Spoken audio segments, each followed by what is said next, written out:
Hello students, आज आपका topic है डिटर्मिनेंट्स। ओके, तो सबसे पहले देखते हैं डिटर्मिनेंट क्या है। डिटर्मिनेंट्स मीन्स होता है the collections of element in the form of row and column, ठीक है ना, within two parallel lines, within two parallel lines, ठीक है ना। डिटर्मिनेंट्स का मतलब होता है दो पैरेलल लाइन के बीच अगर हम दिए गए एलिमेंट को रो और कॉलम की फॉर्म में अगर अरेंज कर देते हैं तो उसको हम डिटर्मिनेंट कहते हैं। लेकिन याद रखना कि डिटर्मिनेंट में number of row number of column हमेशा इक्वल होते हैं, मतलब डिटर्मिनेंट हमेशा स्क्वायर फॉर्म में मिलता है। डेट इज, जैसे कि आपने कह दिया कि डेल्टा बराबर ये दिया है A11 A12 A21 A22 this, तो ये क्या है 2x2 ऑर्डर का, दिस इज अ डिटर्मिनेंट। या कह दिया डेल्टा बराबर डिटर्मिनेंट, आप देखिए A11 A12 A13 A21 A22 A23 A31 A32 A33 this is अ, तो ये क्या है हमारा 2x2 ऑर्डर का है, ये क्या अपना 3x3 ऑर्डर का है, ठीक है ना। एक बात याद रखिएगा कि डिटर्मिनेंट्स में जो साइन होते हैं तो साइन इन डिटर्मिनेंट को ऑलवेज किस फॉर्म में होते हैं, जैसे 2x2 का अगर है तो इसमें plus minus minus plus this, अगर 3x3 का है तो इसमें sign plus minus plus minus plus minus plus minus plus this. अगर मान लीजिए 4x4 का है तो साइन होंगे plus minus plus minus minus plus minus plus plus minus plus minus minus plus minus plus. तो आप इसमें देख रहे होंगे कि डिटर्मिनेंट में कोई भी दो सेम साइन साथ साथ नहीं होते इन रो एंड कॉलम वाइज। देखिए रो में प्लस माइनस फिर माइनस प्लस, इसमें देखिए प्लस माइनस माइनस प्लस, इधर देखिए प्लस माइनस प्लस फिर माइनस प्लस माइनस, चाहे रो में देखें चाहे कॉलम में देखें अल्टरनेट माइनस प्लस साइन होते हैं, ठीक है ना। ये हो गया। इसके बाद हम बात करते हैं एक्सपेंशन। तो डिटर्मिनेंट का एक्सपेंशन क्या होता है इसके बारे में हम देखते हैं। ओके,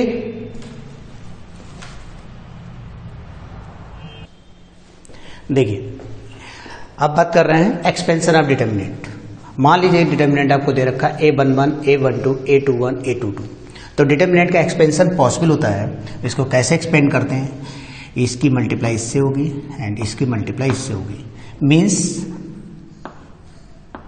ये क्या लिखेंगे A11 A22 माइनस का A21 इंटू A22। इसी टाइप से अगर डिटर्मिनेंट ये आपको दे रखा है 3x3 का A11 A12 A13 A21 A22 A23 A31 A32 A33 3x3 का है। एक बात ध्यान रखिएगा, डिटर्मिनेंट का एक्सपेंशन किसी भी एक रो या एक कॉलम के रिस्पेक्ट में किया जा सकता है। अब जैसे इसका मुझे एक्सपेंशन करना तो कैसे लिखेंगे, अगर मैं इसको इस रो के रिस्पेक्ट में एक्सपेंड करता हूँ तो क्या हो जाएगा, देखो A11 जो एलिमेंट लेते हैं उसके करस्पॉन्डिंग रो कॉलम के एलिमेंट हम छोड़ देते हैं, तो ये एलिमेंट हाइड हो जाएंगे, जो बचे हुए एलिमेंट को डिटर्मिनेंट में लिख देंगे। कैसे A22 A23 A32 A33, ठीक है ना।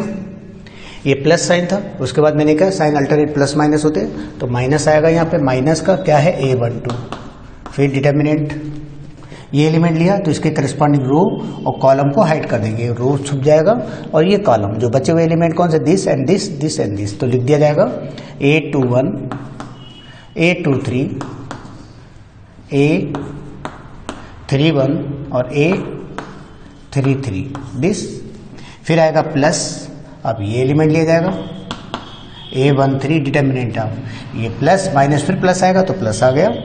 अब इस एलिमेंट के रिस्पेक्ट में रो कॉलम को हाइड कर देंगे, ये रो छुप जाएगा ये कॉलम, तो दिस एंड दिस जो बचा है वो क्या लिखा जाएगा A21 A22 A31 A32, ठीक है ना। इस टाइप से अब हमें क्या करना है, इसको सॉल्व करते हैं। तो देखिए delta is equal to A11, ये लिखा हुआ है ब्रैकेट में। क्या करेंगे, इसकी मल्टीप्लाई इससे, इसकी मल्टीप्लाई इससे करके लिख दीजिएगा। तो A22 A33 माइनस का A32 A23, ठीक। फिर माइनस का A12, तो मैं यहाँ पे लिख रहा हूँ माइनस का A12 ब्रैकेट में। अब क्या होगा, this multiply minus this multiply, तो क्या लिखेंगे, A21 A33 माइनस का A31 A23, ओके। फिर है अपना प्लस वाला, तो प्लस A13 ब्रैकेट में क्या आएगा, इसकी मल्टीप्लाई करके लिख दी जाएगी दिस एंड दिस, तो ये हो जाएगा आपका A21 A32 माइनस का A31 A22 दिस, ओके। आप इसको एक ही लाइन में लिख सकते हैं, यहाँ पे थोड़ी जगह कम थी इसलिए मैंने नीचे लिख दिया, ओके। अब आप इसको जल्दी से नोट डाउन कर लीजिए, फिर मैं आगे आपको बताता हूँ, ओके।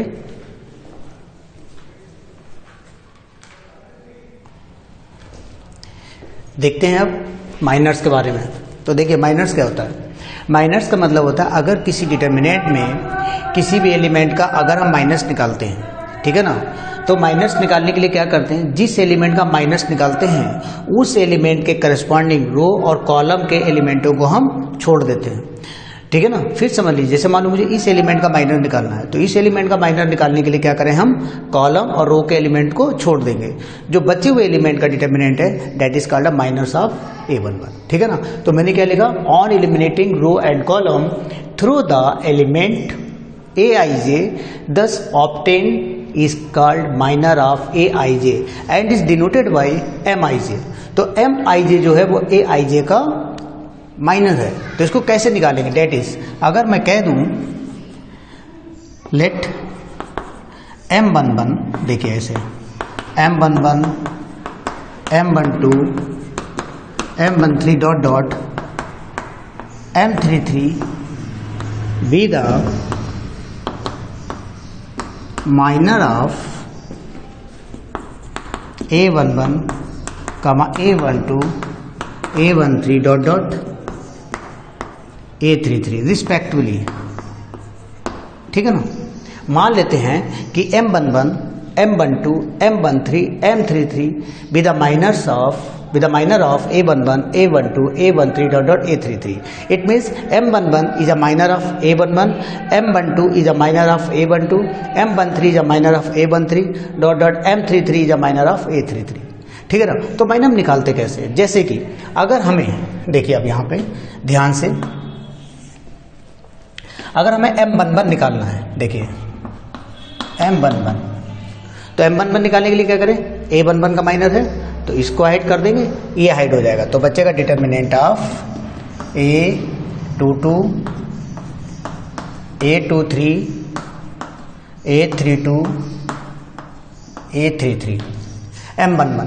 ऐसे ही अगर हम निकालते हैं M12 बराबर डिटर्मिनेंट ऑफ M12 मतलब किसका होगा, इसका होगा, ठीक है ना, दिस। तो इसको हाइड कर देंगे, इसको हाइड कर देंगे, जो बचे हुए एलिमेंट है क्या होगा, A21 A23 A31 A33 this, okay. अब इसको मैं रफ करता हूँ, सारे लिख देता हूँ, ठीक है। इसके बाद क्या है, M13, तो बेटा इसका निकालेंगे तो क्या होगा, ये हाइड हो जाएंगे, क्या बचेगा आपका A21 A22 A31 A32, ठीक। इसी टाइप से अगर मैं इसका निकालता हूँ M21, तो क्या होगा, देखिए M21 बराबर क्या होगा, इसका माइनर निकालना है, तो ये दिस एंड दिस, ये चला जाएगा, क्या बचा A12 A13 A32 A33। इसी टाइप से M22 निकालेंगे तो क्या हो जाएगा, देखो बेटा इसका माइनर निकालें तो दिस एंड दिस, ये हाइड हो जाएंगे, तो क्या बचेगा आपका A11, A11, A13 और A31, A33, ठीक है ना। दिस एंड M23 निकालिए आप, बराबर क्या आएगा दिस। तो क्या लिखेंगे M23 ये और ये हाइड हो जाएगा, क्या बचेगा A11, A12, A31, A32, ठीक है ना। इस टाइप से ऐसे ही आगे हम निकालना है। अगर मान लेते हैं M31 तो क्या हो जाएगा बेटा, देखिए दिस। तो इसके लिए ये हाइड हो जाएगा, क्या बचेगा आपका A12, A13, A22, A23, ठीक है ना। अब किसके में निकालना है, इसका निकालना माइनर। तो मैं एक काम करता हूँ, इधर लिख देता हूँ। ओके, देखिए पहले आप ये नोट कर लीजिए इतना, फिर मैं आगे बताता हूँ। फटाफट जल्दी से नोट करिए।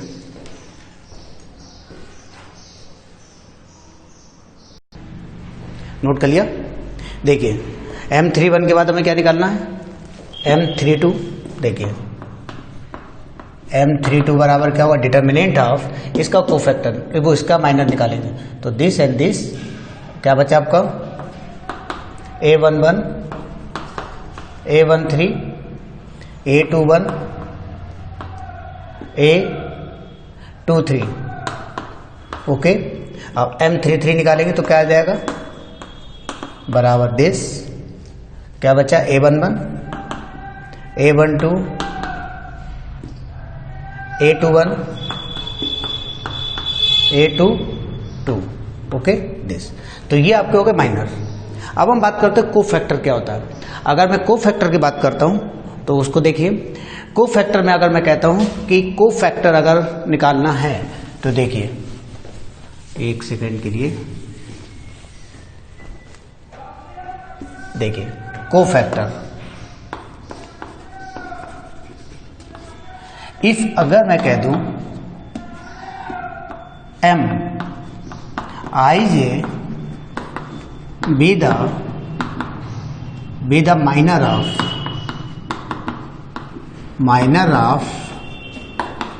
the element Aij, ठीक है ना। अगर Mij जो है Aij का माइनर है, then cofactor of Aij is denoted by Cij and is defined as, कैसे डिफाइंड होगा देखिए। तो Cij बराबर -1 की power I plus j Mij। बात समझ में आई। जैसे कि मैंने आपसे कह दिया, ये क्या दिया है डेल्टा, मतलब डिटर्मिनेंट दे रखा है दिस। अगर हमें इसका माइनर निकालना है तो माइनर क्या हो जाएगा, माइनर तो हमने निकाल दिया M11, M12 हर एक एलिमेंट का। अगर हम इसका कोफैक्टर निकालें तो कोफैक्टर क्या होगा देखिए। अब मैं कोफैक्टर लिखता हूँ पहले का, तो क्या लिखेंगे C11 बराबर -1 की पावर 1 है, 1 + 1 और माइनस ऑफ M11 दिस। ऐसे ही आप निकालेंगे C12 अगर आप निकालेंगे देखिए बराबर -1 की पावर 1 + 2, ठीक है ना। और ये M12 हो गया। ऐसे M13 वो C13 निकालें तो क्या हो जाएगा -1 की पावर 1 + 3। इसी टाइप से C21 बराबर क्या हो जाएगा -1 की पावर, इसको थोड़ा सा पीछे लिख दो, C21 बराबर -1 की पावर 2 + 1, ओके। और ये C22 बराबर -1 की पावर 2 + 2, ओके। C23 अगर लेंगे तो क्या हो जाएगा C23 बराबर -1 की पावर 2 + 3। C31 लेंगे तो -1 की पावर 3 + 1। और C32 अगर लेते हैं तो क्या हो जाएगा ये C32 बराबर -1 की पावर 3 + 2 और C33 बराबर क्या हो जाएगा ये -1 की पावर 3 + 3। ओके, अगर आप ध्यान से देखेंगे तो जो को फैक्टर निकालने हैं तो अल्टरनेट प्लस माइनस चलेगा। दिस इज प्लस, ये माइनस, ये प्लस, फिर ये माइनस, फिर प्लस, फिर ये माइनस, फिर ये प्लस और फिर माइनस एंड प्लस। ओके, तो को फैक्टर और माइनस में बस इतना ही अंतर है। को फैक्टर में हमारे अल्टरनेट प्लस माइनस चलते हैं, माइनस में सारे प्लस होते हैं। ठीक है ना। फिर समझ लीजिए, अगर माइनर निकालना है तो माइनर किसी भी एलिमेंट का निकालना है, जिस एलिमेंट का माइनर निकालते हैं उसके करस्पॉन्डिंग रो और कॉलम के एलिमेंट को एलिमिनेट कर देते हैं, हटा देते हैं, तो जो बचे हुए एलिमेंट का डिटर्मिनेंट होगा वही उसका माइनर कहलाएगा। ऐसे अगर मुझे को फैक्टर निकालना है तो को फैक्टर निकालने के लिए भी यही है कि जिस एलिमेंट का हम को फैक्टर निकालते हैं उसके करस्पॉन्डिंग रो और कॉलम को एलिमिनेट कर देते हैं। जो बचा हुआ एलिमेंट का डिटर्मिनेंट होता है उसमें बाहर क्या कर देते हैं माइनस। माइनस क्या, जैसे मान लो हमने A32 का हमने को फैक्टर निकालना तो बाहर -1 की पावर 3 + 2 और बाकी जिस एलिमेंट का को फैक्टर निकालते हैं उसके करस्पॉन्डिंग रो कॉलम के एलिमेंट को एलिमिनेट कर देते हैं। जो बचे हुए एलिमेंट है उसका डिटर्मिनेंट हमारा जो होगा वो हमारा दिए गए एलिमेंट का को फैक्टर होगा। ठीक है, अच्छे से इस चीज़ को समझ लीजिएगा और मैं नोट कर लीजिए, फिर मैं आगे आपको और बताता हूँ। ओके, जल्दी से नोट करिए।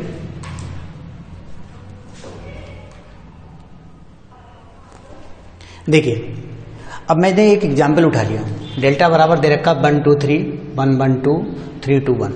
अब हमें इसके हर एक एलिमेंट का अगर हम को फैक्टर निकालते हैं तो देखिए, अगर मैं को फैक्टर निकालता हूँ C11, क्या निकालना है C11, तो क्या हो जाएगा, पहले एलिमेंट का निकालेंगे दिस, तो क्या हो जाएगा -1 की पावर 1 + 1। डिटर्मिनेंट अब ये गया, ये क्या बचा 1 2 2 1। सिंप्लीफाई कर देते हैं ऐसे, 1 1 जा 1 माइनस का 4, माइनस का स्क्वायर प्लस हो जाएगा, ये 1 - 4 = -3। अगला क्या है C12, तो -1 की पावर 1 + 2। डिटर्मिनेंट ऑफ ये गया और ये गया, क्या बचा आपका 1 2 3 1। तो बेटा ये -1 की पावर 3 माइनस हो जाएगी, मल्टीप्लाई करिए 1 माइनस का 6 माइनस का 5 माइनस माइनस +5। अब आप निकालिए C13 -1 की पावर 1 + 3। डिटर्मिनेंट ऑफ ये गया, क्या बचा 1 1 3 2। तो -1 की पावर 4 प्लस हो जाएगा, 1 2 जा 2 -3 = -1। नेक्स्ट है C12 निकालेंगे, -1 की पावर 1 + 2। डिटर्मिनेंट ऑफ, तो दिस एंड दिस एलिमिनेट हो जाएगा, क्या बचेगा 2 3 and 2 1। -1 to power 3 that is -1 की पावर और तो निगेटिव हो जाएगा, -2 -6 = 4। नेक्स्ट C22 = -1 की पावर 2 + 2। डिटर्मिनेंट ऑफ, तो C22 क्या हो जाएगा, दिस एंड दिस एलिमिनेट हो जाएगा, 1 3 3 1 1 3 3 1 = -1 की पावर 4 प्लस हो जाएगा, दिस इज 1 - 6 = -5। ओके, इसके बाद क्या करना है, C किसका निकालना है, C23 = -1 की power 2 + 3। Determinant of this and this eliminate हो जाएगा, 1 2 3 2। This is -1 to power 5 minus हो जाएगा, तो ये हो जाएगा 2 - 6 = 4।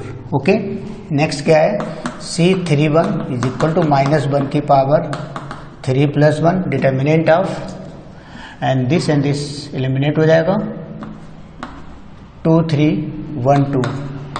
ओके, -1 की power 4 that is plus 4 - 3 = 1।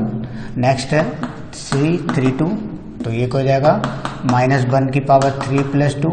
Determinant of this and this eliminate, 1 3 1 2 = -1 to power 5 -2 - 3 = 1। Next C33 = -1 की पावर 3 + 3 और क्या हो जाएगा आपका दिस एंड दिस एलिमिनेट हो जाएगा, 1 2 1 1 = -1 टू पावर 6 प्लस, तो 1 - 2 = -1। तो ये हो गया आपके हर एक एलिमेंट का मैंने कोफैक्टर निकाल दिया।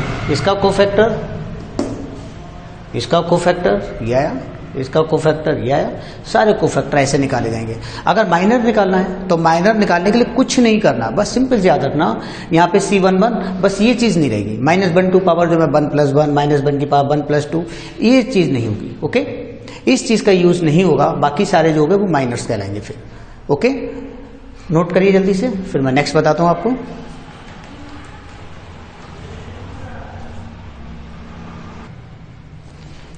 देखिए अब मैं आपको बताता हूँ सारस रूल।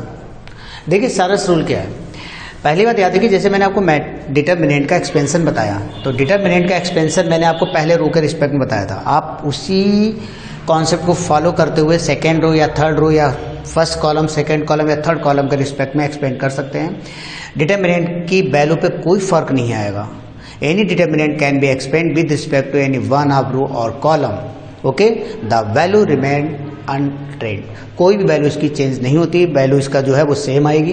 अब बात करते हैं कि सारस रूल क्या होता है। सारस रूल जो होता है, पहली चीज याद रखिएगा, this is applicable only for 3/3 order determinant. अगर 3/3 का ऑर्डर नहीं है, इसके अलावा 2/2 है या 4/4 है, तो सारस रूल नहीं एप्लीकेबल है, उसके लिए कभी नहीं लगता है।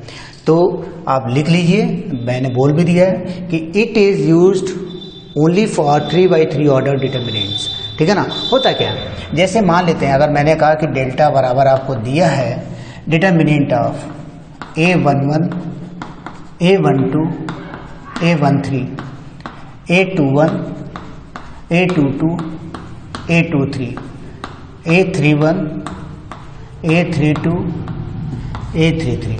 अब इस डिटरमिनेंट को मुझे सॉल्व करना है, तो सारस डायग्राम में क्या करेंगे हम, पहले मैं क्या करूंगा, वैल्यू लिखता हूं इसके। ऐसे क्या लिखते हैं, A11, A21, A31 first column. अब सेकंड कॉलम नोट करिए, A12, A22, A32।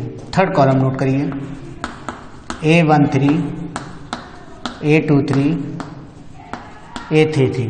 अब फिर से फर्स्ट कॉलम लिखिए, A11, A21, A31। फिर से सेकंड कॉलम नोट करिए, A12, A22, A32।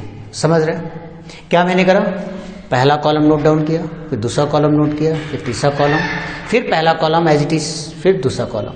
अब इसके बाद करना क्या, देखिए यहां से मैं चलाओ 3 एलिमेंटों का पैर उठाते हैं, दिस एंड दिस, ये हो गया। फिर इसको देखिए, this this this this. Okay, इनकी मल्टीप्लाई कर दीजिए और लिखिए। तो डेल्टा बराबर क्या लिखेंगे हम, देखिए A11, A22, एक लाइन पे इनकी मल्टीप्लाई प्लस, अब इसकी देखिए A12, A23, A31 प्लस, अब तीसरा वाला क्या है, A13, A21, A32। Okay, this.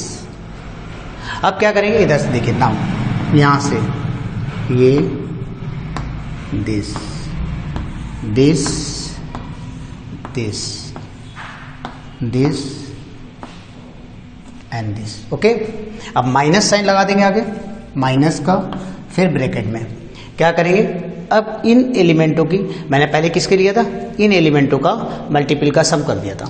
अब इधर से एलिमेंट जो ले रहे हैं इनके मल्टीपल का सम करना है, तो पहले इस वाले को लीजिए, तो क्या आएगा, A31, A22, A13 प्लस, अब ये उठाइए A32, A23, A11 प्लस, यहां लिख लेता हूं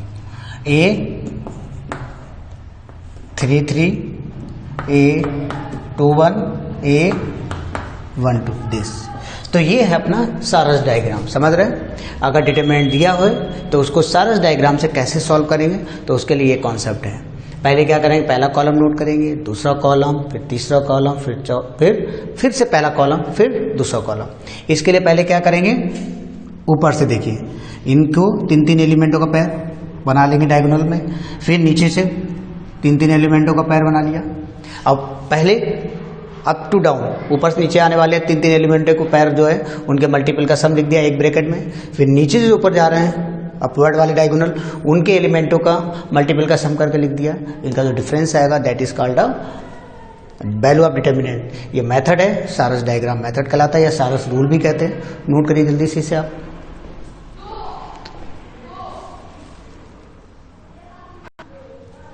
देखिए अब बता रहा हूं आपको use of determinant in coordinate geometry. Coordinate geometry में डिटर्मिनेंट का यूज कैसे होता है।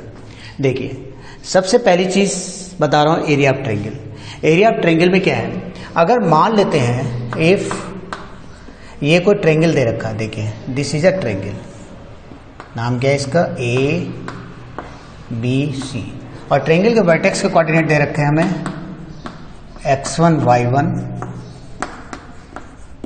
x2 y2 x3 y3 ये दिए। देन अगर डिटर्मिनेंट के अगर किसी ट्रायंगल के वर्टेक्स के coordinate x1 y1 x2 y2 x3 y3 दिए हैं तो हमें इसका एरिया बताना है। तो एरिया डिटर्मिनेंट की हेल्प से कैसे बताएंगे, 1/2 determinant of x1 y1 1 x2 y2 1 x3 y3 1 this. अगर आप इसको एक्सपेंड करेंगे तो आप देखेंगे जो आपने 10th क्लास में पढ़ा था एरिया ऑफ ट्रायंगल निकालना, तो वो इसी फार्मूले से आ जाएगा, ठीक है ना। अगर इन केस मैं कह दूं कि दिए गए तीनों पॉइंट्स हमारे कोलिनियर हैं एक ही लाइन में, तो एरिया ऑफ ट्रायंगल क्या होगा, 0 होगा। इफ 3 पॉइंट्स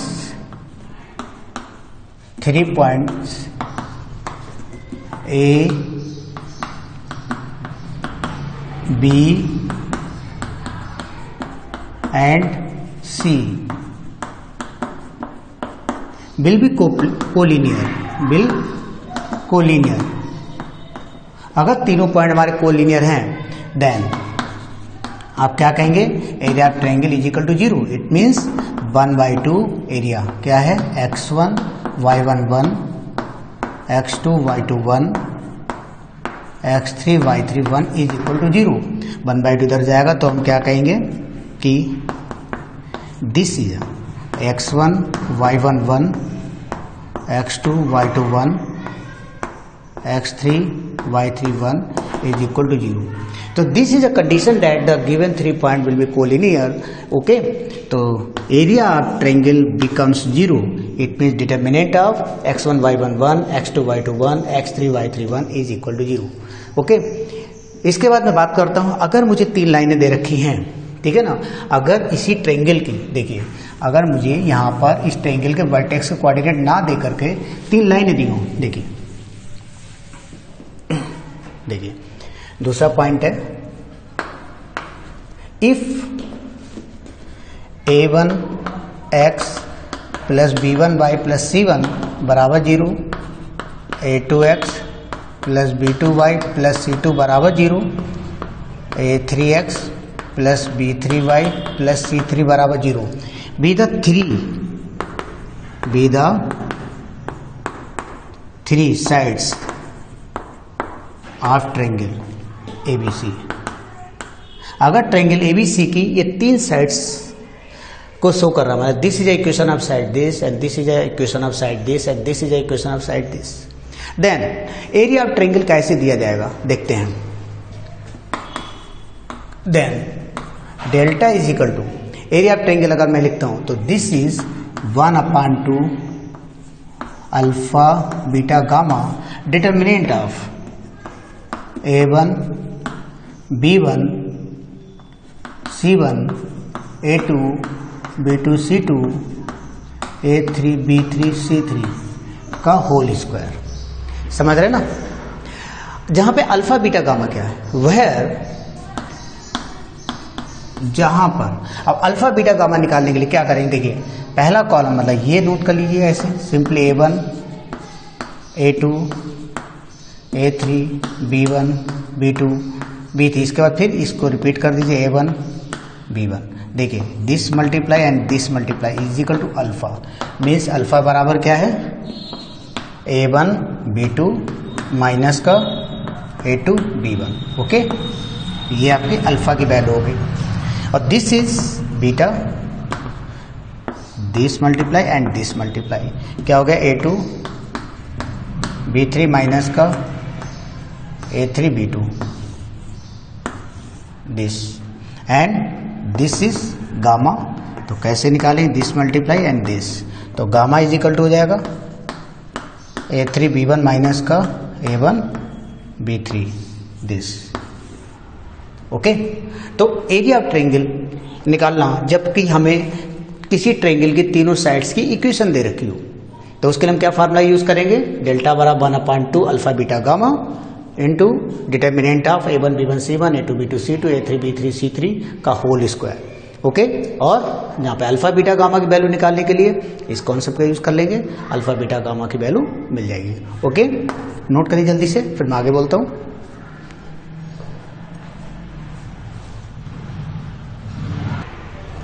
देखिए, अब मैं बात कर रहा हूं कि equation of line passing through 2 points, 2 point से पास होने वाली लाइन की इक्वेशन देखिए। अगर किसी लाइन पर 2 पॉइंट हमें दिए x1 y1 x2 y2, तो इन 2 पॉइंट से पास होने वाली लाइन की इक्वेशन कैसे दी जाएगी, equation of line passing through 2 points is determinant of x1 y11 x2 y21 is equal to 0। सिर्फ इतना है, इसको आप सॉल्व कर लीजिए तो आपकी जो वैल्यू आएगी वो इक्वेशन ऑफ लाइन होगी जो कि 2 पॉइंट से पास हो रही है। इसके बाद मैं बात करता हूं कि condition that given 3 line will be concurrent. 3 लाइनें अगर हमें दे रखी हैं वो कॉन्क्यूरेंट होंगी, इसकी बात करते हैं। लेकिन कंडीशन दैट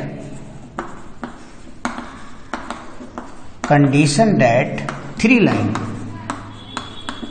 लाइन्स, कौन सी लाइन्स दे रखी हैं, A1x plus B1y plus C1 बराबर 0, A2x plus B2y plus C2 बराबर 0, A3x प्लस का B3y प्लस C3 बराबर 0।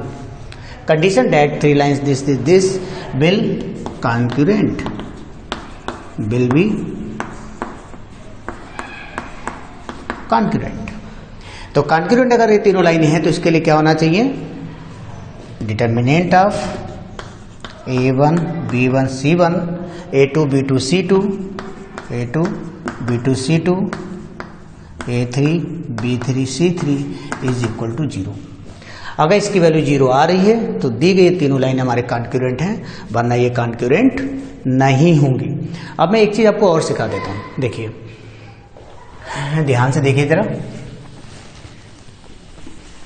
कि अगर मान लेते हैं if the general equation of second degree क्या दे रखी है, ax² plus 2hxy plus by² plus 2gx plus 2fy plus का c, इसको कर दूं, प्लस का c बराबर 0। ओके, अगर ये इक्वेशन ये इक्वेशन दे रखी कौन सी, ax² plus 2hxy plus by² plus 2gx plus 2fy plus का c बराबर 0 represent a pair of straight line. देखिए ये कोनिक सेक्शन भी रिप्रेजेंट कर सकते हैं, उसके लिए अलग कंडीशंस है, कभी पढ़ाएंगे चैप्टर तो आपको समझाएंगे। लेकिन अगर मैं कह रहा हूँ ये हमारी straight line, pair of straight line को रिप्रेजेंट कर रही है, तो इसके लिए कंडीशंस क्या होती है, ये जो है अगर हमारी पेयर ऑफ स्ट्रेट लाइन को रिप्रेजेंट कर रही है देन, तो पेयर ऑफ स्ट्रेट लाइन को रिप्रेजेंट करने का मतलब होता है कि डेल्टा बराबर 0, जहां पर डेल्टा बराबर होता क्या है, वेयर डेल्टा बराबर 0 where delta is denoted by determinant of HG BF FC this, and this is ABC plus 2F GH minus का एफ स्क्वायर माइनस का B G square minus C H square. Okay, ये है। अगर इसकी value delta बराबर zero means this equal to zero, मतलब ये अगर जीरो हो जाए, क्या value A B C plus 2fgh minus F square minus B G square minus C H square, अगर इसकी वैल्यू जीरो हो जाए तो हम कहेंगे general equation of second degree जो है वो पेयर ऑफ स्ट्रेट लाइन को रिप्रेजेंट कर रही है। ओके, ये कंडीशन है, इसको आप अच्छे से याद कर लीजिए, कंडीशन में या काम भी आती है कोऑर्डिनेट में। ओके, तो नोट करिए, फिर मैं आगे बोलता हूँ।